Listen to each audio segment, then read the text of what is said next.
Mr. President,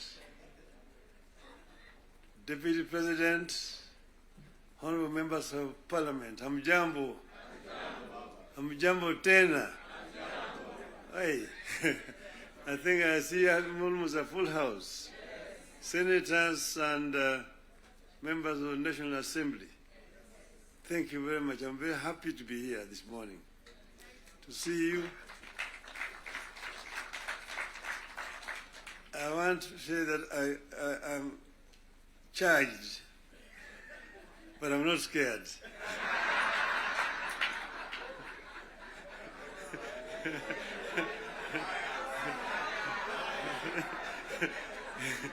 You know, I've been a member of Parliament for this constituency for 20 years.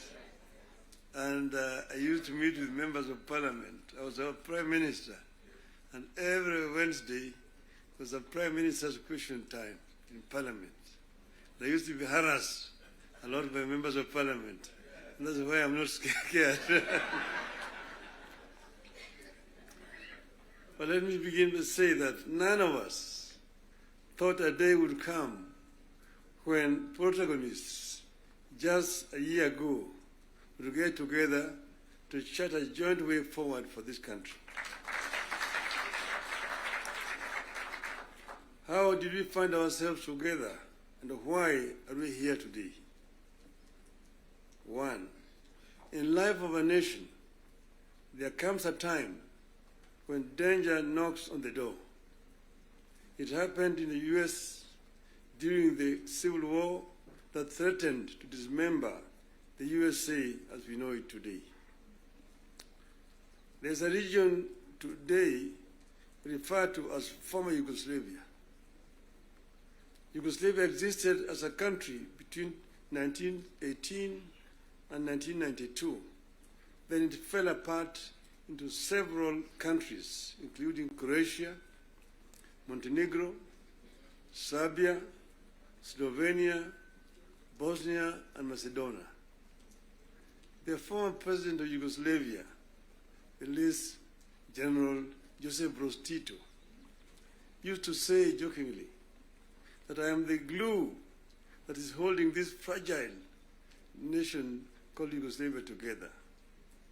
And if I depart, it may disintegrate in several small nations. And true to his prophecy, that's happened today. There's no Yugoslavia. Closer to home here next door is Somalia. In 1991, we were here when Siad Barre was forced to run out into exile where he died. Look at Somalia today. So there are several examples that exist around the world. As leaders, we are supposed to scan the horizon, spot the danger, and act to subvert that danger. In 2024, that last year, we understood that the dark clouds that were gathering over Kenya could have been exciting, but they could also mark the end of Kenya. We decided that it is better to have an imperfect country that is struggling to mend its ways than to have a collapsed one.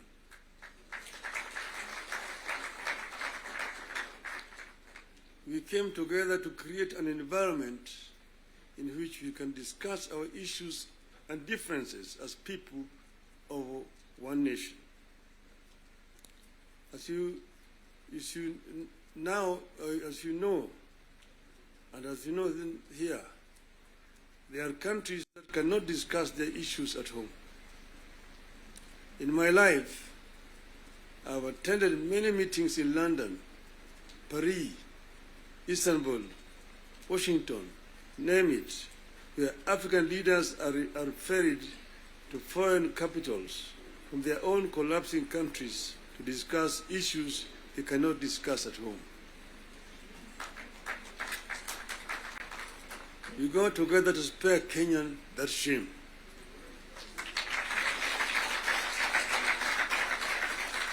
Our object was and remains one, as one U.S. Senator called it, our country, our whole country, are nothing but our country. Having stabilized the nation, how have we performed in the intervening periods? How do we do better? How do we move forward in a way that respects the people of Kenya and that shows that we are alive to the circumstances that triggered our coming together and that we are acting on them? That is our object today. And that's why we are here today. We met and we decided that we needed to have, for the first time, a joint parliamentary group meeting. We could now discuss with our members of parliament. It's over 2 months ago, I had an opportunity to discuss in this very same place here with the members of the executive. They came here and actually came with the blueprint of the performance, what they had done up to that time, and what they were intended to continue doing going forward. And I was very candid with them in my discussions with them. And I told them where I thought they were not doing right and what I thought they should be doing rightly. So as always, I'm always very candid indeed. Today I'm meeting the members of the legislature. As you know, we have got 3 very important institutions: the executive, legislature, the judiciary.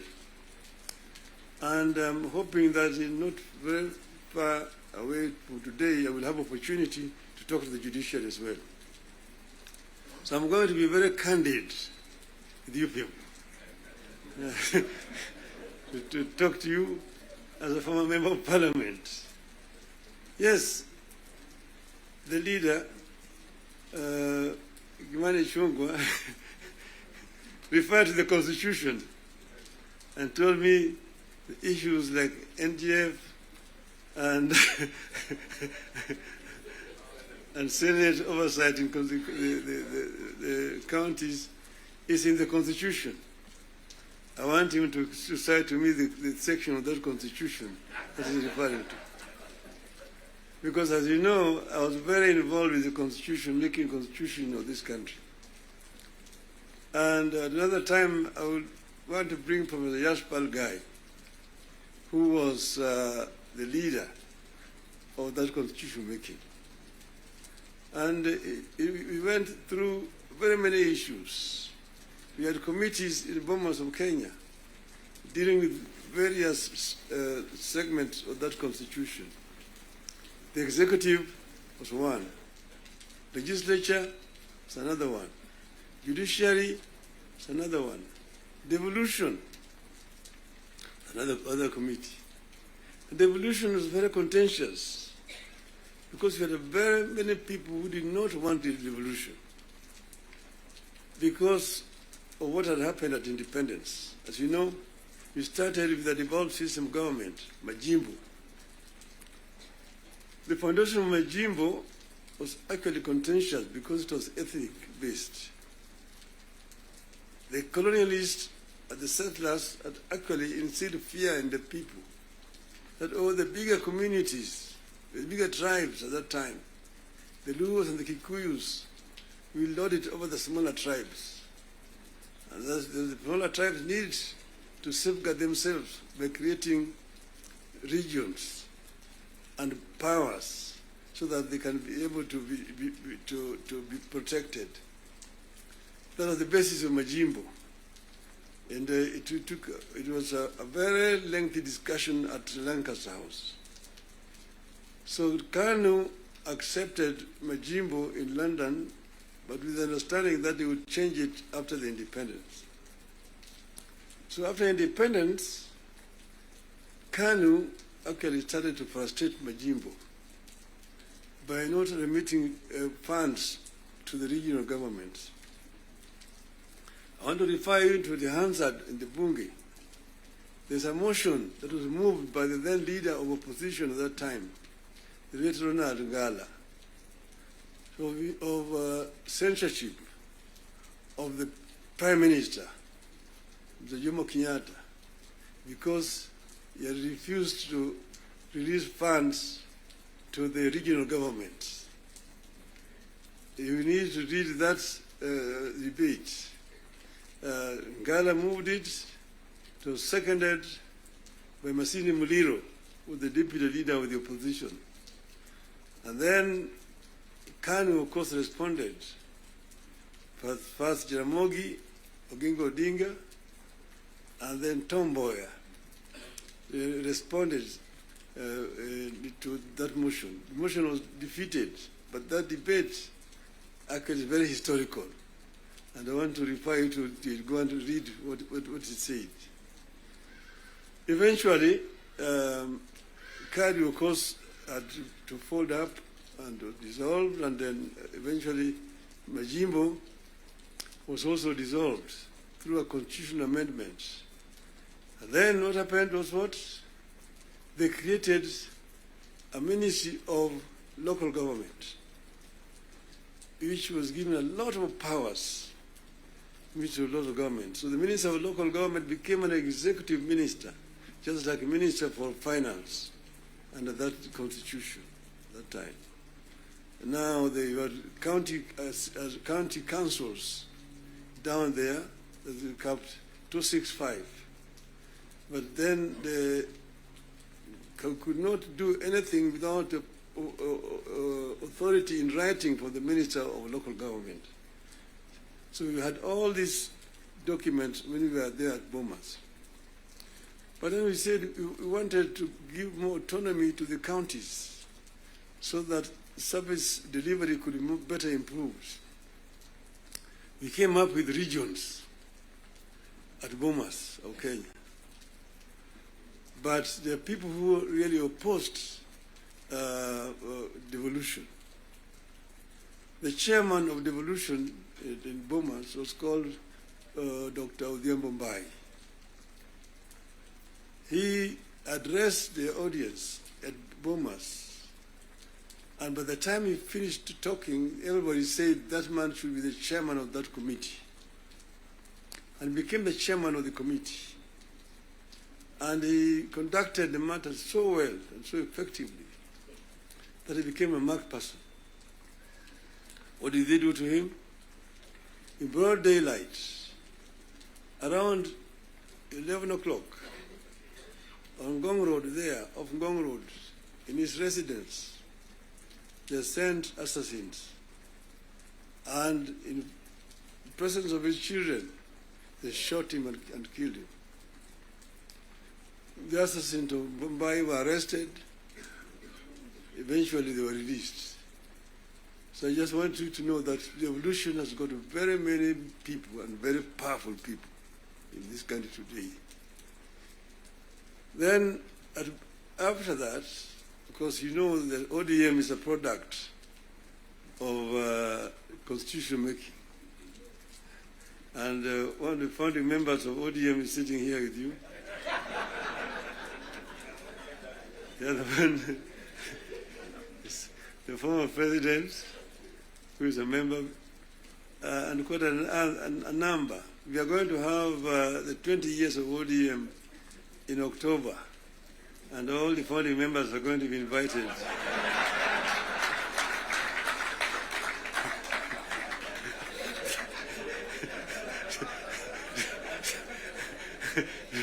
to come and attend.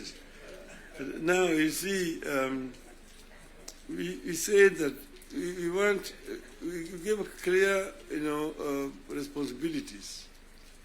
The executive, the legislature, and the judiciary. And the legislature is supposed to make laws that the executive uses to run the country. And the judiciary is then there to ensure that in implementation of these laws, the executive is not overreaching or violating the law of the Constitution. But then, so the work of Parliament is representation, legislation, and oversight. Very clear, it's written there in the Constitution. Parliament is not supposed to be implementing. Parliament is supposed to be oversighting. It's not oversighting. And secondly, there is only two levels of devolution. There's, national and one level, county. Constituency is not an element of devolution. Devolution remains at the county. Down there, the constituency, the county government does implementation of the projects. I'm saying, correct.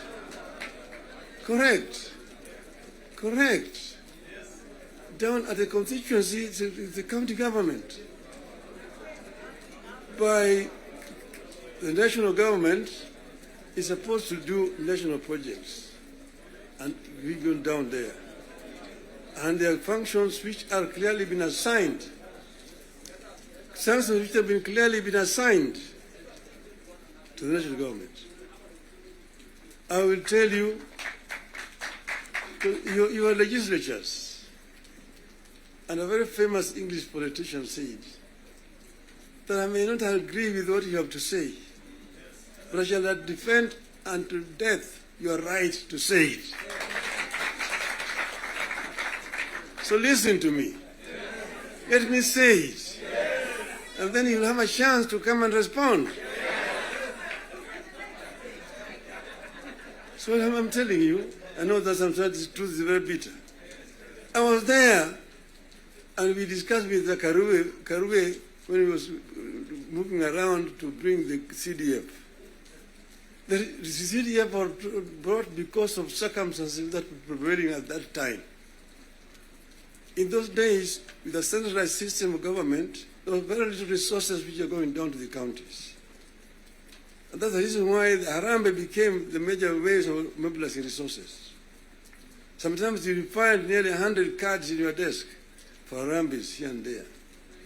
Whenever the president moved around, you'll go around to counties, to the districts.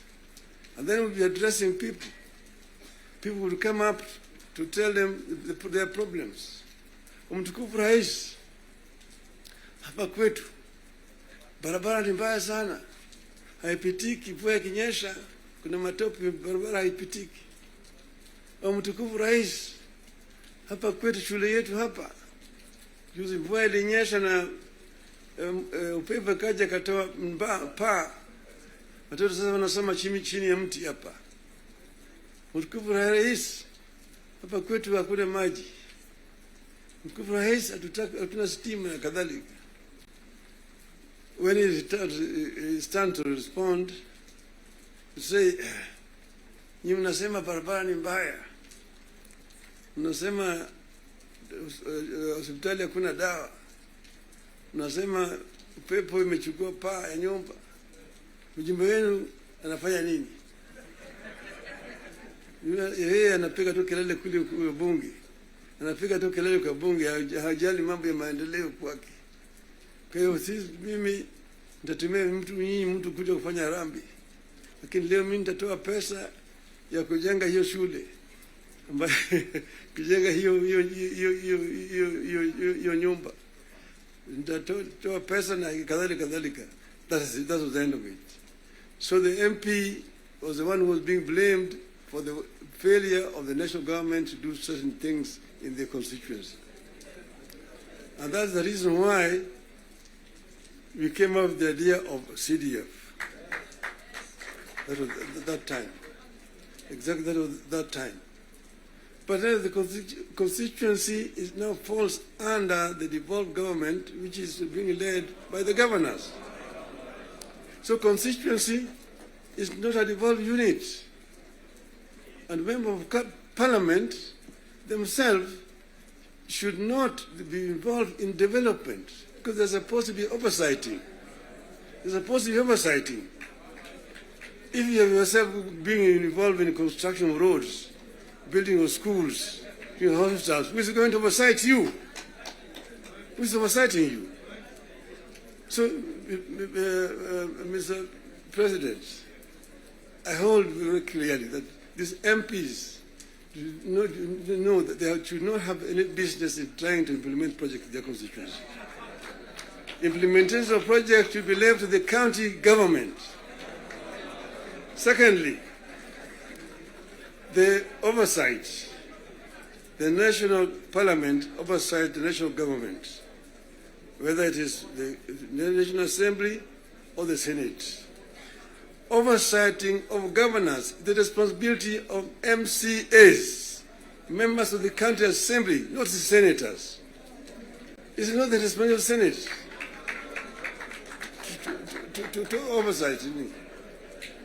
Senate wasting time of governors to come and answer questions about roads in the counties.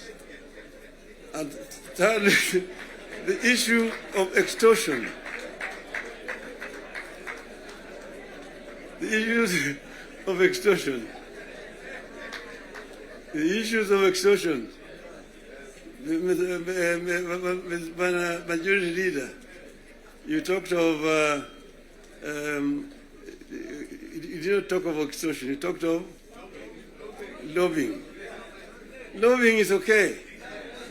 In the US, you've got lobby firms which are formed to lobby the members of the Congress. They come to lobby, they're known, they're officially registered as lobbyists. They come to lobby the members of parliament. But lobbying is a different thing from extortion. From extortion. That you have a member, every committee has got a member who is how do you call him? Welfare Bungi is giving a very, very image of parliament, that members of parliament should not be soliciting funds from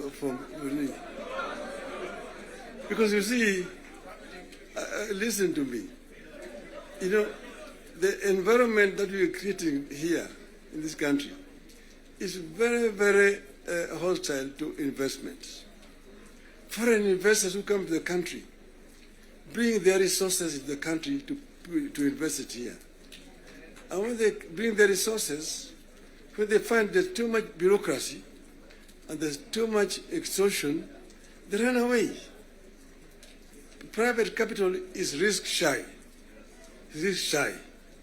And when, for example, somebody has come with his resources to start a project, and then you find somebody beginning to make noise that, oh, this project has not been approved.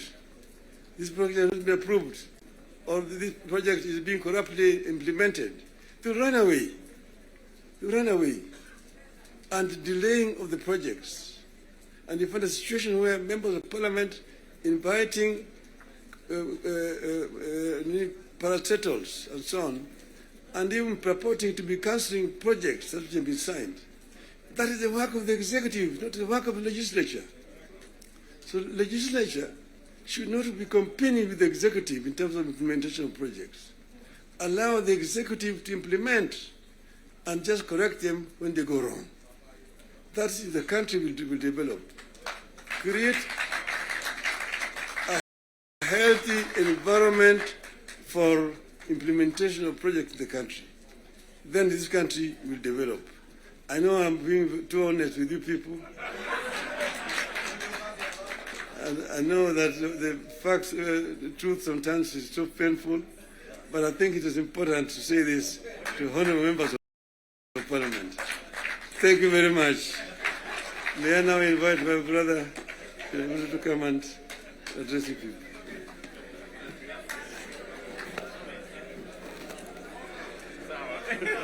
Very well.